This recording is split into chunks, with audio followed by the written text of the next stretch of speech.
구독을 통해 매주 새로운 내용을 받아보세요.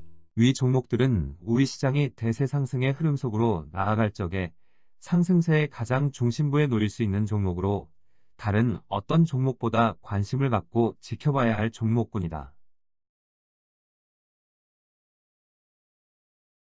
KB금융지주 50만원, 현대자동차 100만원이 넘어설 때까지 함께할 투자자의 모임.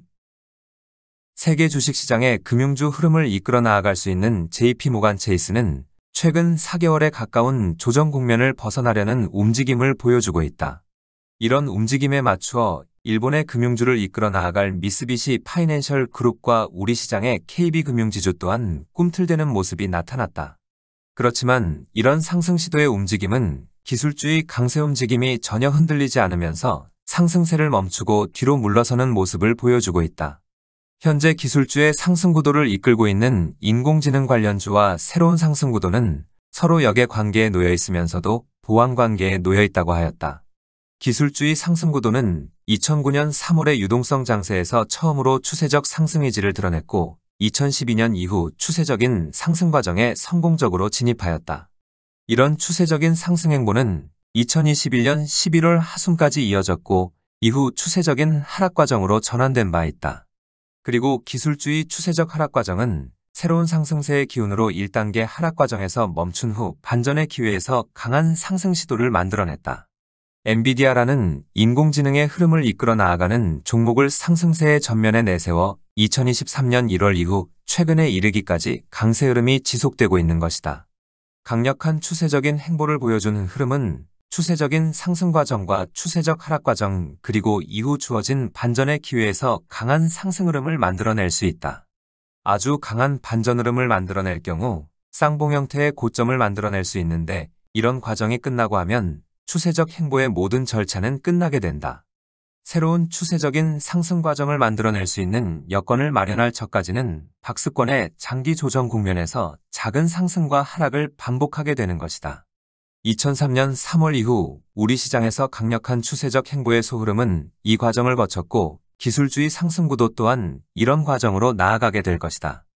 2023년 1월 이후의 반전 흐름으로 인하여 2021년 11월 원화 기준으로 3,400조에 그쳤던 애플의 시가총액은 최근 4,800조를 넘어섰다. 애플과 마이크로소프트 그리고 엔비디아의 시가총액은 세계 중요 기업들의 가치와 세계 주식시장의 상승 볼륨에 대한 기준을 제시할 수 있다. 가치의 기준을 제시하는 종목의 시가총액의 증가는 현재 진행 중인 추세적인 상승 과정에 대한 상승 볼륨을 더욱 커지게 한다. 2003년 3월 이후 발생한 추세적 상승 과정에서 조선업종을 이끌어 나아가는 현대미포는 자본금이 1,000억에 달함에도 130배에 달하는 상승폭이 발생하였다. 그리고 2015년 1월 이후에 우리 시장의 소흐름에 속하는 생명공학 관련주를 이끌어 나아간 셀트리온은 현대미포보다 더 큰 폭의 상승 과정이 나타난 바 있다. 또한 작년 최고점을 형성한 바테리 관련주의 소흐름을 이끌어 나아간 에코프로는 앞서의 셀트리온보다 더 큰 폭의 상승 과정이 나타났다. 이런 상승폭은 시장의 상승 볼륨이 시간을 두고 더욱 더 커지고 있기 때문인데 최근 기술주의 행보는 시장의 상승 볼륨을 더욱 커지게 하고 있다.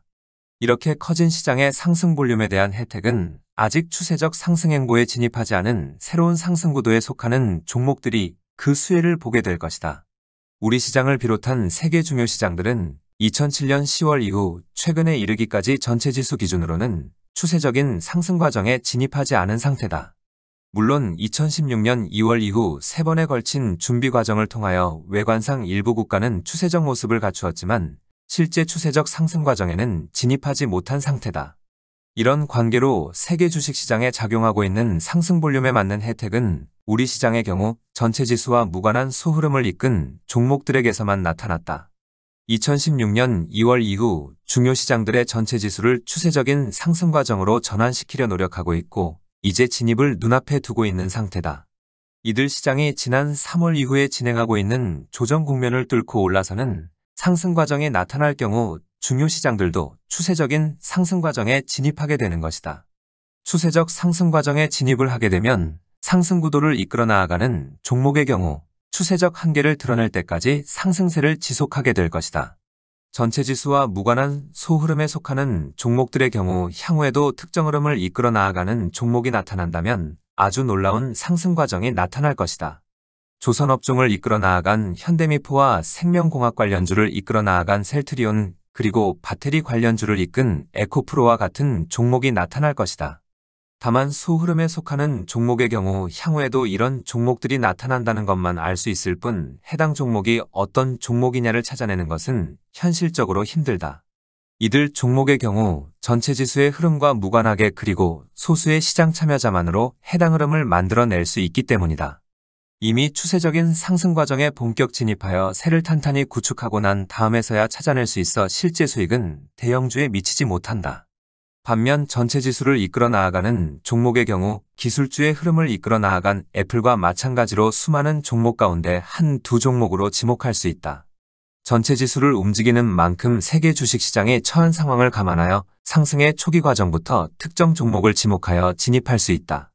그리고 추세적인 상승 의지를 드러내고 실제 추세적인 상승 과정으로 진입을 하게 되면 추세적 상승 한계를 드러낼 때까지 흔들리지 않고 공략할 수 있다. 기술주의 애플이 이런 과정을 통하여 현재의 위치에 도달하고 있는데 새로운 상승 구도가 가동되면 이들 종목들도 이 과정으로 나아가게 될 것이다. 2023년 1월 이후부터 강세 흐름을 이어가고 있는 기술주의 상승 구도는 새로운 상승 구도가 가동되는 것과 맞물려 약세 흐름으로 전환될 것이라 하였다. 지난 3월 준비 과정을 완성한 새로운 상승 구도는 4개월에 가까운 조정을 거쳐 최근 이를 뚫고 올라서려고 하는 움직임을 보여주고 있다. 그렇지만 기술주의 상승 구도가 전혀 밀려나지 않고 여전히 강세 흐름이 지속하려고 하는 움직임을 보여줌에 따라 일단 뒤로 물러서고 있다. 기술주의 상승 구도는 새로운 상승 구도의 가동과 맞물려 모든 상승 과정을 끝낼 수밖에 없는데 이번 주어진 기회에 최대한 끌어올리겠다는 모습이다. 이번에 끌어올린 고점을 기준으로 나스닥 시장은 최고점에서 35% 전후의 애플과 마이크로소프트는 50% 전후의 하락으로 박스권에 머물게 될 것이다. 작년 1월 가파른 상승 과정으로 기술주의 반전 흐름을 주도한 엔비디아의 경우 최고점에서 60% 전후의 박스권에서 장기간 머물게 될 것이다. 기술주의 상승 구도는 추세적 상승 과정과 추세적 하락 과정 그리고 반전 흐름을 통하여 모든 상승 과정에 대한 절차를 끝내고 장기 조정에 들어가게 되는 것이다. 2023년 1월 이후의 반전 흐름으로 인하여 나스닥 시장은 이번에 고점을 최대한 올려놓게 되면 장기 조정 국면의 저점을 최대한 올려놓을 수 있다.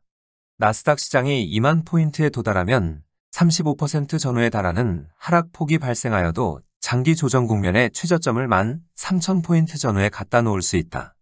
2022년 11월 하순만 하여도 나스닥 시장이 추세적 하락 과정으로 전환되었을 적 2단계 하락 과정의 저점은 8,000포인트 전후에 위치하였다.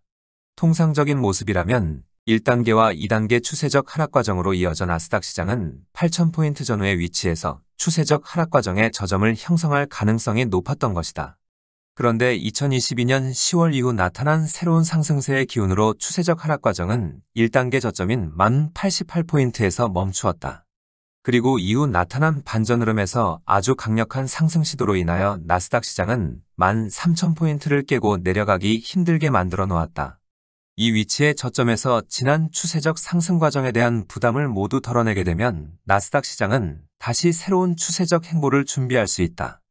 나스닥 시장이 추세적인 부담을 모두 덜어내더라도 최저점이 13,000포인트 전후에 그친다는 것은 중국 입장에서 보면 충격적일 수 있다. 이 점은 중국 시장의 흐름을 언급할 적에 설명드리겠지만 나스닥 시장이 향후 13,000포인트를 깨고 내려가는 것이 힘들다는 점은 주목할 만하다. 최근 기술주의 강세 움직임으로 새로운 상승 구도가 뒤로 밀려나는 것은 아쉽지만 상승 볼륨을 확대하고 있다는 점에서 긍정적으로 받아들일 필요가 있다.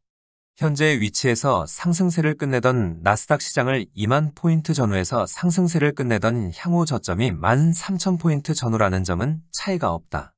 이런 관계로 나스닥 시장의 현 위치에서 추가 상승세가 새로운 상승 구도에 큰 부담을 주지는 않는 상황이라 밀려난 금융주의 차후 행보를 지켜볼 필요가 있다.